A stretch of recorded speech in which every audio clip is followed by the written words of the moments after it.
The Indiana Pacers have always been one team in the NBA that's always found a way to be somewhat competitive. There may be a year or two where they may not be one of the best in the conference or be in the playoffs, but don't give them too long before they find their way back in it. And last year, it looked like that was going to be this season. The Pacers decided to shove their way back into the playoff conversation after trading Domantas Sabonis just last year. And they look like they're about to do it, being 23-18 throughout the first half of the season, being the 6th seed in the Eastern Conference out of the play-in, and Tyrese having an absolute career year. But with Tyrese being hurt during for 3 weeks, they went 1-10 during their next 11 games. And to further improve Tyrese's value to this team, they were 28-28 with him on the team, being 500, and 7-19 without him. So, of course, him going down was a big issue, but they also had a lot of other issues. They didn't have a lot of wing defenders. Most of the time, it was if Aaron Naismith can't guard him, then we don't have a lot. If Miles Turner isn't blocking their shot when they get to the rim, we don't have a lot to offer them defensively. But they also had a couple good things. They obviously have their now offensive identity, being a run and gun offense in transition, making Tyrese's ability to make great decisions during a fast breaker during transition to his absolute maximum level. And they definitely have some pretty nice shooters around them, being Buddy Hield, Aaron Naismith, that shot 36%, Nembhard, and even Miles Turner. But with all that being said, they did make a couple adjustments to their roster this offseason that I think is going to really push them into being a true playoff team next year. And one of the teams people should be looking out for and should be surprised that there may be a top 5 seed in the conference. Of course, we're going to get into the free agency acquisitions of drafting Jarris Walker and signing Obi Toppin, or trading for Obi Toppin and signing Bruce Brown. But we have to talk about what they did in previous season before getting here. Now, the Indiana Pacers have one engine, and that's Tyrese Haliburton, who was an all-star this past season and probably had the best season of a Pacer point guard ever. 20.7 points per game, 3.7 rebounds, 10.4 assists, 1.6 steals, and 49% shooting and 40% from 3. Tyrese came into his actual own and had a complete breakout year, securing his first all-star appearance, and overall, it's hard to admit that, honestly, he has a chance to be one of the greatest placer players ever and one of the best players in this NBA. He's just 23 years old and putting up those type of numbers. And he did a very good job of basically giving Indiana their offensive identity so far and knowing what they need to put around him to maximize their offensive output. They're the 85th percentile in transition offense this past season and 87th in pick-and-roll ball handling offense this season. Tyrese was just the absolute amazing offensive output. Now, that doesn't mean he doesn't have some problems in this game. Of course, there's some questions about his ability to score in isolation and really just go get his own bucket whenever he does want to. But I'm here to say that that really isn't too much of a problem. He was one of the better finishers in the NBA, obviously one of the best three-point shooters, great off and on ball as a catch and shooter. But his pull-up game is absolutely amazing, and he's able to shoot from every single spot. Of course, this past season, he took the least mid-range jumpers he has of his career, but that bled its way into shots at the rim and shots behind the three. And I do think people's concern about his offensive output is a little bit unfounded. I do think people are jumping. But going into this season, of course, he needs to make some improvements as an isolation scorer. He was only 55th percentile when it comes to that, which is not horrible, but you hope he'd be better than middle of the pack. And he needs to become a stronger defender. Of course, he said that Indiana has a weight room program for him this offseason, so you hope he does take that seriously and actually he does get stronger. Hopefully that doesn't affect his jump shot, because that does happen a lot to guys that decide to put on some weight. But Tyrese Haliburton, one of the best point guards in the NBA and definitely the engine for this Indiana offense. But then we get to Bennedict Mathurin, the extremely confident rookie coming in, making himself known, talking about LeBron and saying that he doesn't expect anything else other than being one of the greatest players to ever play this game. And he came out playing like it. Just in the first month of the season, he was putting up 19 points on 43% shooting and 40% from 3, winning Rookie of the Month in November, starting off his season with a bang. Now, of course, it tapered off, and he may have hit the rookie wall a little bit, but he had a very great season overall. Scoring 16.7 points per game, 4.1 rebounds, 1.5 assists, 0.6 steals on 43% shooting and 32% from 3.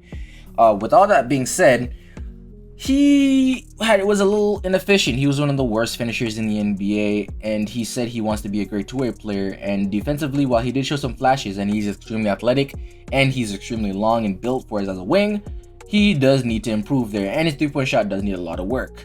But around the end of the season, after basically having a great year, Tyrese went down. He went into the starting lineup for the last 10 games of the season, where he averaged 17 points, 4.5 rebounds, 2 assists on 40 precision and 39% from 3, showing how much he's grown through his entire rookie season. With all that being said, he finished second in total bench points this season as he came off the bench for a majority of the year, and he had some 6 Man of the Year votes. He finished fourth in Rookie of the Year voting and made all rookie first team.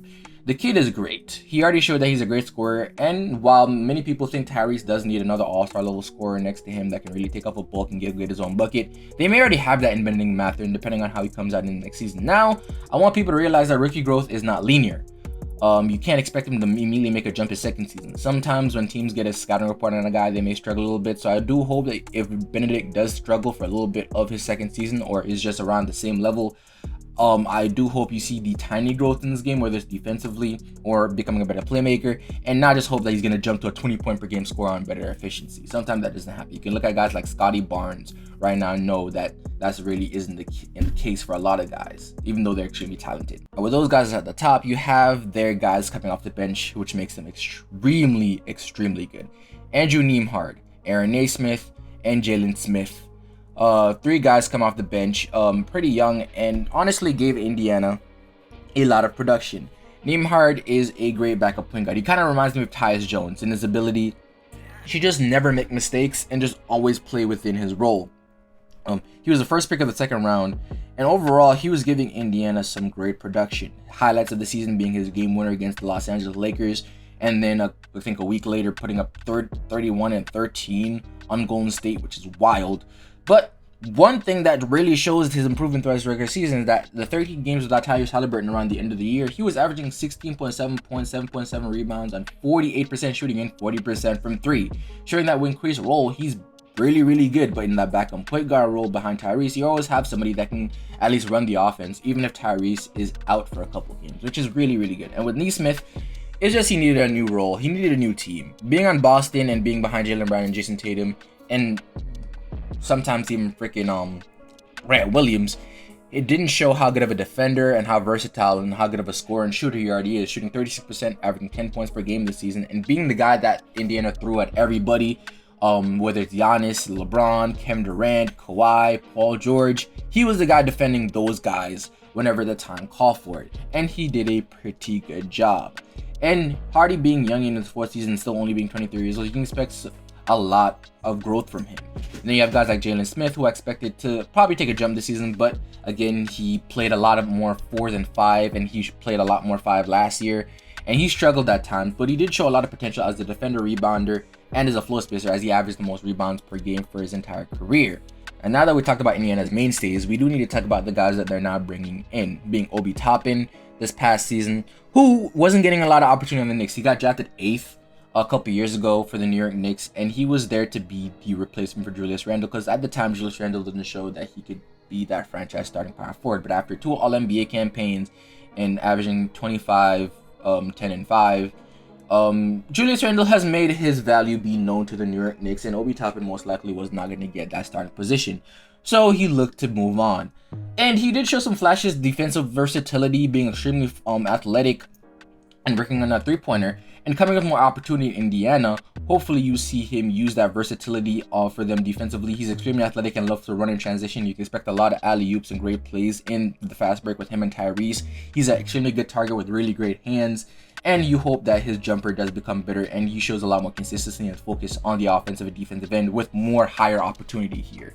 And then you look at guys like Jarris Walker that they just drafted, who I think is going to be a project. 6'8", 240 pounds, very athletic, extremely strong. Look like a man amongst boys or among summer league, but his offense is leaves a lot to be desired, and it really didn't look good in summer league. He only shot 34% and 18% from 3, but his calling card is his defensive versatility and how good he is on the wings and sometimes guarding bigs, which is what Indiana needs the most.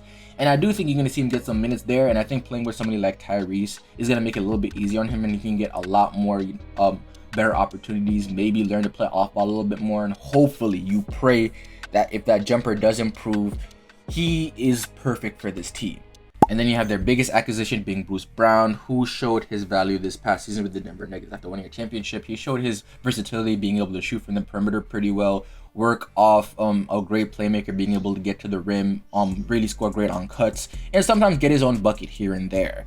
And defensively and offensively, he fits just so well with this roster, especially with going from playing with Jokic to Tyrese. It may be a different, I guess, style of playmaking, but I do think it just work well, especially in a run and gun offense, him being as athletic as he is and shooting so well from the corner. Well, it's one side of the corner, but overall, I think it's a perfect acquisition for them. And then you look at the guys that are already here in Buddy Hield and Miles Turner, who both had a career year. Buddy did what he did and had the most efficient volume three-point shooting season of his entire career, even at age 30. He had the best scoring season the past 3 years, ever since getting away from Sacramento.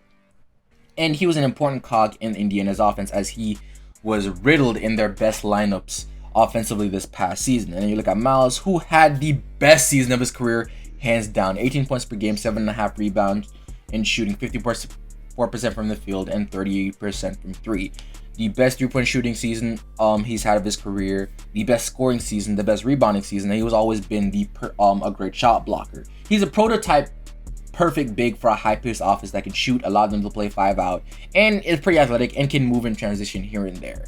So overall, they have a very, very nice team set around, and I do think having the wing defender, the offensive engine that is Tyrese, the shooters that like Buddy Hield and Nembhard, and the big man defenders like Obi Toppin, Tyrese Walker, and Miles Turner down there can really help this team get a lot better. And while they don't have some of the top tier talent, like you don't see top 10, top 15 talent on this roster like that, I do think they're just extremely deep, and you're going to see them be a very good regular season team. Now, during playoff time, when they do hit some of the higher season, better teams in the Eastern Conference, that may show some of the problems that are on this roster. But as of right now, for a regular season team, I wouldn't be surprised if they won 45 to 50 games this season, because of just how cohesive, how good the chemistry is, and just how good their additions are that fits their roster really well. It just proves why Indiana has always been one of the better franchises in the NBA, and they just get hurt by being a small market team. But let me know what you guys think in the comment section down below. Do you think the Indiana Pacers can really take the NBA by its horns and really show how good they are going into the next season, or do you think that this team is just another team that's gonna have to figure out another way until they can get another all-star on this roster before they can really hit any really big stride? With that being said, this is FLB, that's my time, and I'm out.